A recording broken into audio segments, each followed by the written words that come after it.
Qui ira en demi-finale de la Coupe du Monde des clubs? C'est la question qu'on va essayer de se poser aujourd'hui. Salut à tous, c'est CS et j'espère que tu te trouves très bien. Aujourd'hui, une vidéo, tout simplement, on va s'intéresser à mes pronostics de la suite de la compétition de la Coupe du Monde des clubs. On a pu voir qu'il y avait pas mal de gros matchs, pas mal de surprises durant cette compétition. Et moi, j'ai vraiment hâte de voir justement ces prochains matchs et prochains quarts de finale qui commencent très bientôt.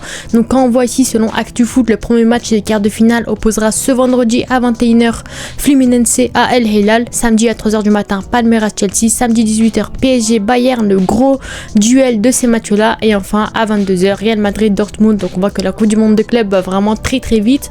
Donc sur ce, n'hésitez pas à vous abonner et à liker, et sans plus tarder on commence la vidéo. Donc voilà, vidéo assez tranquille où on va s'intéresser justement un petit peu à mes pronostics, on va dire, de ces 4 prochains matchs qui arrivent très bientôt pour déterminer qui seront potentiellement les futurs demi-finalistes de la compétition potentiellement.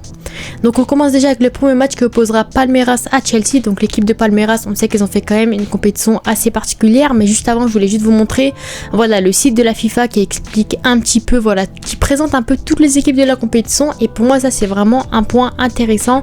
Voilà, c'est assez cool de voir un petit peu si tu t'intéresses à n'importe quelle équipe, l'Espérance, Salzbourg, peu importe ce qui tu veux, ou le San même, on voit clairement, on va dire, leur bilan de la Coupe du Monde. Donc ça peut être un point intéressant, et c'est notamment cette appli, ce site là qui m'a permis de faire la vidéo notamment.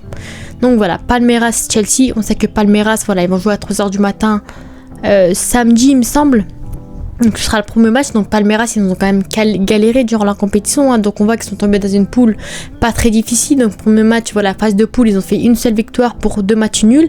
Ensuite, au bout du bout, contre Botafogo, ils se sont qualifiés en quart de finale. Donc clairement, on voit que pour l'instant, ils n'ont pas affronté de vraies grosses équipes, mis à part le FC Porto. Donc clairement, ce sera leur premier défi, on va dire, pour ce prochain match-là contre Chelsea. À mon avis, ça va être quand même assez compliqué pour les hommes de Palmeiras. Donc Palmeiras, il y a des joueurs à surveiller. Il y a Weverton, le gardien de but, qui est plutôt bon. Il y a également l'ailier notamment qui sera le futur joueur de Chelsea, qui est Estevao, bien sûr, qui est prêté par Chelsea, il me semble. C'est un très bon talent. Victor Roque, numéro 9, l'ancien du Barça. Donc on voit qu'il y a quand même 2-3 joueurs plutôt connus, on va dire, du côté de Palmeiras. Mais à mon avis, ça va être quand même assez compliqué, on va dire. Et côté Chelsea, on sait que c'est une équipe qui est plutôt bonne. Ils ont écrasé Benfica, on va dire, en 8ème de finale. Donc également victoire 3-0 contre l'Espérance. Défaite contre Flamengo, une équipe brésilienne. Donc peut-être que ça peut donner une idée, on va dire, sur le prochain match. Mais en tout cas, pour vous donner un peu mes pronos, à mon avis, je pense que Chelsea pourra gagner ce match-là. Certes, on sait que Chelsea est vraiment sur une très bonne lancée, des victoires 3-0, des victoires 4-1, mais ce qui peut faire un peu peur, c'est le fait que contre une équipe brésilienne, ils ont quand même galéré. Donc on verra bien, peut-être que Flamengo, c'est pas Palmeiras, mais en tout cas, je pense que ça va être quand même un match plutôt serré entre les deux équipes, et je pense quand même que Chelsea pourra gagner potentiellement. Chelsea, quand tu vois l'équipe, très bonne équipe avec énormément de joueurs. Ils ont récemment officialisé pas mal de joueurs comme des Mamadou Sarr qui est vraiment très bon. Liam Delap, c'est un nouveau talent qui a rejoint le club cet été. Joao Pedro qui vient juste de rejoindre le club également. Donc franchement, on voit qu'il y a pas mal de talents qui ont rejoint Chelsea. Donc on verra bien ce que Maresca pourra nous réserver, bien entendu. Ensuite, on a la deuxième qui oppose Fluminense à El Hilal. Donc là aussi, ça va être un match assez serré entre les deux équipes. C'est deux équipes assez équilibrées. Donc côté Fluminense, ils ont vraiment été très bons aux phases de poule. Ils ont même éliminé l'Inter Milan, ouais. En 8ème de finale, l'Inter Milan qui était finaliste de la Ligue des Champions, etc. Donc quand même, ils ont réalisé un grand exploit. Victoire contre Ulsan, également voilà, des matchs nuls. Donc on voit que pareil, Fluminense, ils n'ont pas un très bon score. On sait que Fluminense, c'est notamment l'équipe de Thiago Silva.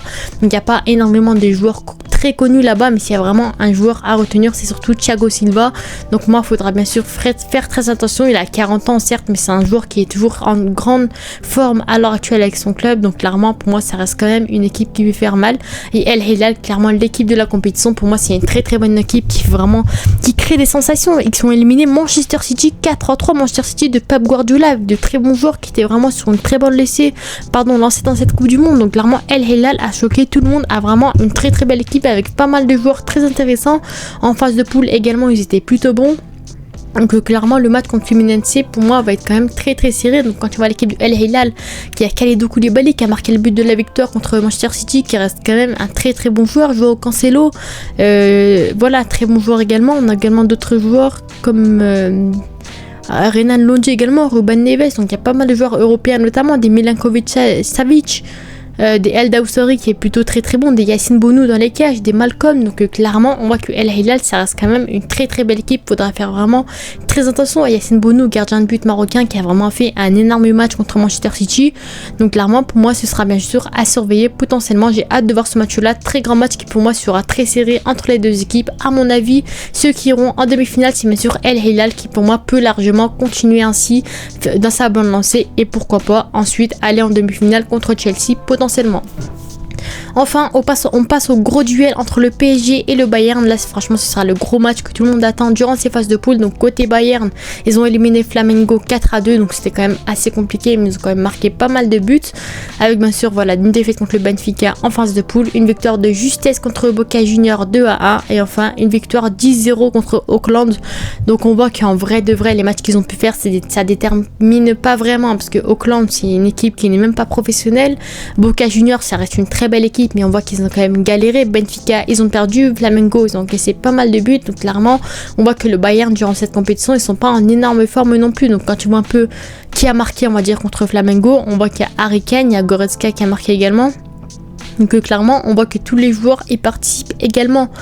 Donc moi je pense que ça va être quand même assez compliqué ce match là. Côté PSG également ils ont une bonne équipe, des victoires 4-0 contre l'Inter Miami, contre Seattle, Botafogo. Donc en vrai de vrai, mis à part l'Atlético Madrid, ils n'ont pas encore affronté de grosses équipes entre guillemets le PSG. Donc là ce sera on va dire le premier gros défi du PSG durant la compétition. Et à mon avis je pense que le PSG pourra gagner ce match là potentiellement. Bayern qui n'est pas sur une énorme forme en ce moment, c'est un peu compliqué. Donc moi je vois bien sûr le PSG est gagné. Et enfin Dortmund Real Madrid qui se jouera samedi à 22h, sera le dernier match entre les deux équipes. Real Madrid qui est vraiment très bon en ce moment. On a vu que l'équipe de Xabi Alonso a enfin réussi à trouver un peu d'automatisme, à créer vraiment une vraie équipe, un bon dynamisme. Donc clairement victoire 1-0 de justesse contre la Juve en 8ème de finale, victoire contre Salzbourg, voilà 3-0, victoire 3-1 contre Pacheco et match nul contre El Hilal. Donc on voit clairement que le Real Madrid est sur une très bonne lancée durant cette compétition. À mon avis pour l'instant le Real Madrid bien sûr part favori. En plus ils ont vraiment de très bons joueurs. Le Real Madrid voilà un peu les joueurs comme d'habitude. On a Mbappé, ça fait un moment qu'il n'a pas joué etc. Mais moi je voulais parler d'un joueur en particulier. Et c'est bien sûr Gonzalo Garcia qui est à 3 buts et une passe D il me semble depuis le début de la compétition. Il est titulaire à quasiment tous les matchs puisque justement Mbappé était tombé malade. Donc clairement Gonzalo Garcia, très bon talent. Moi j'ai hâte de le voir durant la saison prochaine, ce qu'il pourrait proposer. En tout cas contre Dortmund j'ai également hâte de voir ce qu'il pourrait faire parce que franchement ce jour là c'est vraiment une grande pépite. Et on a vu que Xabi Alonso avait absolument confiance en lui. Et on finit bien sûr avec le Borussia Dortmund. Donc on voit qu'ils ont également un peu galéré. Donc aujourd'hui ils ont joué contre je sais pas c'est quelle équipe ça exactement, contre Monterrey. Voilà, ils ont gagné de justesse 1-0. Victoire contre Ulsan, victoire contre Mamelodi Sundowns 4-3. Donc Dortmund déjà cette saison tout court c'était quand même compliqué pour eux. Donc moi je pense largement que le Real Madrid sera favori potentiellement. Voici mes favoris du coup. Chelsea en demi-finale contre El Hilal et enfin PSG Real Madrid en demi-finale. Dites-moi vos avis bien sûr en commentaire. Sur ce n'hésitez pas à vous abonner et à l'écran de la prochaine. Ciao.